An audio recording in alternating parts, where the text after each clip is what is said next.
औज़ुबिल्लाहि बिस्मिल्लाहिर्रहमानिर्रहीम। प्यारे बच्चों, अस्सलाम वालेकुम। प्रोफेसर तनवीर आपके सामने हाजिर खिदमत है।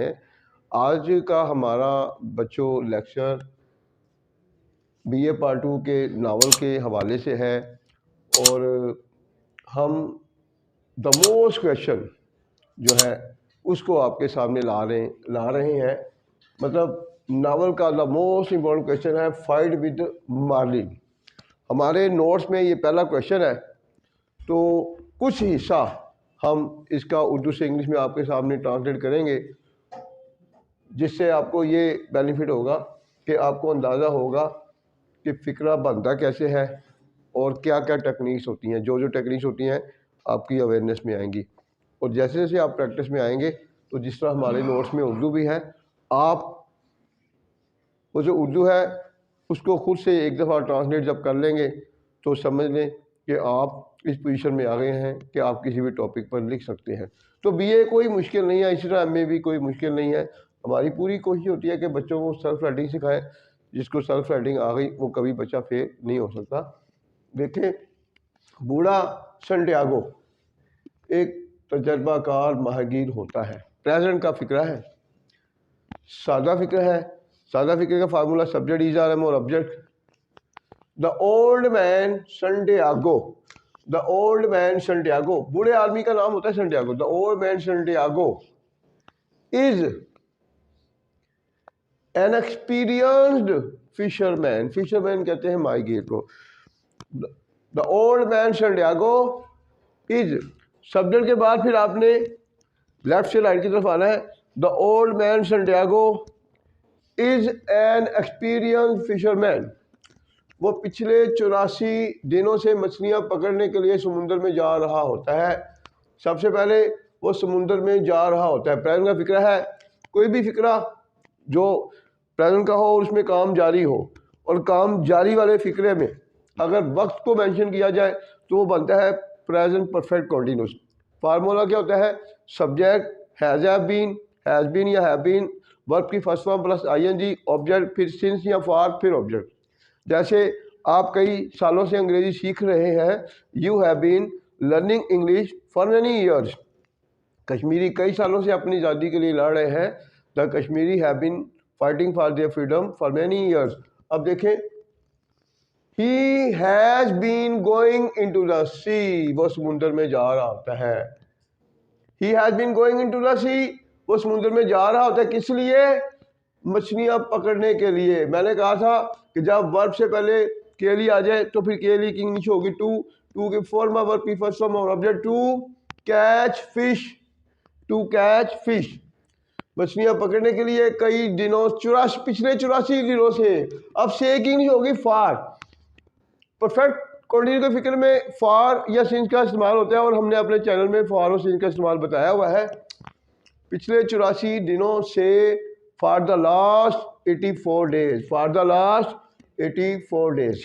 नेक्स्ट, लेकिन उसे कोई मछली नहीं मिलती। प्रेजेंट इंडेफिनिट का फिक्रा है। But he does not find any fish, but he does not find any fish, लेकिन उसे कोई मछली नहीं मिलती। इसलिए दूसरे माहिर उसे बदकिस्मत ख्याल करते हैं। इसलिए देयर फॉर या डेट इज वाई या सो, बिल्कुल अमल लगाकर दूसरे, ये प्रेजेंट डेफिनेट का फिक्र है। दूसरे माहिर उसे बदकिस्मत ख्याल करते हैं। The other fisherman consider him an unlucky person. The other fisherman consider him an unlucky person. वो समुद्र में दूर उस जगह जाता है, वो समुद्र में दूर उस जगह जाता है। प्रेजेंट डेफिनेट का फिक्र है। He goes far away into the sea, वो समुद्र में दूर उस जगह जाता है जहां दूसरे माहिर जाने की हिम्मत नहीं रखते। प्रेजेंट डेफिनेट का फिक्र है। हैव करेज, हिम्मत रखना। वेयर द अदर फिशरमैन, जहां दूसरे माहिर do not have courage, do not have courage, हिम्मत नहीं रखते किस चीज़ की? जाने की, to go. Where the other fisherman do not have courage to go. आगे बढ़ते हैं। जब वो अपना सफ़र शुरू करता है, प्रेजेंट इंडेफिनिट का फिक्र है। When he starts his journey, when he starts his journey, जब वो अपना सफ़र शुरू करता है तो वो अपने आप से कहता है, प्रेजेंट डेफिनेट का फिक्र है, ही सेज टू हिमसेल्फ। से के साथ हमेशा आएगी preposition to, he says to himself. अब ये कोटेशन आ गई, जो उसके मुंह से निकली हुई वर्डिंग है वो, इसको कहते हैं कोटेशन। कोटेशन हमेशा कॉमा इन्वर्टेड कॉमा में होती है। मेरी बड़ी मछली कहीं ना कहीं होगी, माई big fish must be, must लहरा आएगा और ये बी लहरा आएगा, must be somewhere, my big fish must be somewhere, मेरी बड़ी मछली कहीं ना कहीं होगी। वो ये भी कहता है, प्रेजेंट डेफिनेट का फिक्र, ही आल्सो सेज, वो ये भी कहता, फिर कोटेशन आ गई, हो सकता है मैं इतना मजबूत ना हूं। जिस फिक्र में मुमकिन है, हो सकता है शायद का लफ्ज आ जाए, उसमें हम मे का यूज़ करते हैं।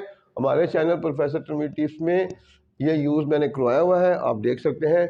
हो सकता है मैं इतना मजबूत ना हूँ, I may not be so strong, हो सकता है मैं इतना मजबूत ना हूँ। इसमें दो यूज़ आ गए, एक मे का और सो डैश एज का। अगर किसी फिक्र में दो हिस्से हो, पहले इसमें इतना और दूसरे इसमें जितना आ जाए, तो फिर इतने के लिए सो मनफी फिक्र में और दूसरे में एज। अगर दोनों मुस्बत हैं तो फिर एज का यूज़ होगा, अगर मनफी है तो फिर सो डैश एज का यूज़ है। हो सकता है मैं इतना मजबूत ना हूँ, I may not be so strong, जितना मैं ख्याल करता हूँ, एज आई थिंक, लेकिन मैं बहुत से हरबे जानता हूँ, present definite, but I know many tricks, tricks कहते हैं हरबों को, और अज़म रखता हूँ, और अज़म रखता हूँ, एंड हैव रेजोल्यूशन, और अज़म रखता हूँ। ये कोटेशन क्लोज कर देनी है कॉमा इन्वर्टेड कॉमा से। आखिरी सेंटेंस इसका है, उसे मछली पकड़ने में बहुत सी मुश्किलों का सामना करना पड़ता है। यूज है हैज़ टू हैव टू का, subject has to have to, verb की फर्स्ट फॉर्म और ऑब्जेक्ट। हमने अपने चैनल प्रोफेसर तनवीर टिप्स में ये भी यूज़ डाला हुआ है। ग्रामर की बेशुमार चीज़ें हमने डाली हुई है अपने चैनल प्रोफेसर तनवीर टिप्स में। अगर वो हमारा चैनल देखते जाएंगे तो तकरीबन ग्रामर की हर चीज़ आपको मिल सकती है।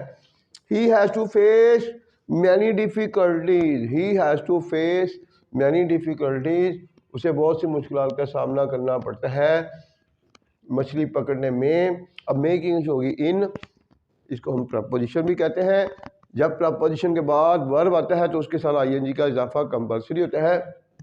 In catching the fish, in catching the fish, उसे मछलियाँ पकड़ने में बहुत सी मुश्किलों का सामना करना पड़ता है। देखें बच्चे कंफ्यूज होते हैं। अब आईएनजी का इजाफा, अब बच्चों को चूंकि अवेयरनेस नहीं दी जाती, कहाँ इन लगेगा, कहाँ वर्ब के साथ आईएनजी का इजाफा होगा, कहाँ फाल लगेगा, कहाँ टू लगेगा, कहाँ सिंस लगेगा। तो ये चीज़ें हम अपने वीडियो में जो भी हम लेक्चर दे रहे होते हैं एक एक चीज़ बता रहे होते हैं।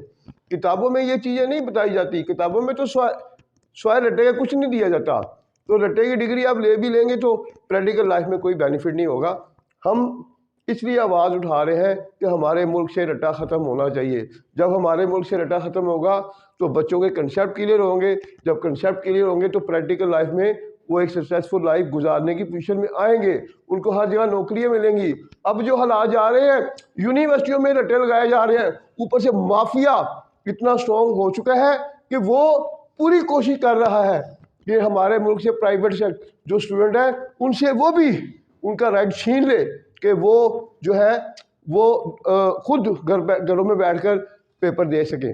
तो मैं अपने व्यूअर को कहता हूं कि आप लोगों ने एक होना है, आवाज़ मेरे साथ उठानी है कि हमने मिडिल क्लास, लोअर क्लास, वो लोग जो कहते हैं जी हम प्राइवेट होकर पेपर दें, उनसे किसी को इजाज़त नहीं देंगे वो उनसे कोई भी उनसे हक छीने।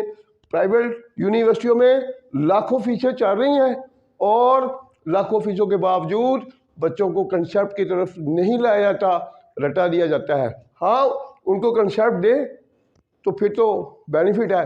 और हर बच्चा तो यूनिवर्सिटी में नहीं जा सकता। जब हर बच्चा यूनिवर्सिटी नहीं जा सकता तो फिर उससे उसका हक भी ना छीना जाए। तो मुझे उम्मीद है कि हमारे व्यूअर इस बात के बारे में सोचेंगे और हमारे इस लेक्चर की जो वीडियो है वो ज़्यादा आगे शेयर करेंगे। जब तक आप लोग मुत्तहिद नहीं होंगे, हमारे मुल्क में जो हालात जा रहे हैं वो आपसे आगे रोटी तो छीनी जा रही है, तलीम भी छीन जाएगी। अगर आप चाहते हैं कि इन चीज़ों को ना छीना जाए तो आपको एक होना पड़ेगा। अल्लाह हाफिज़।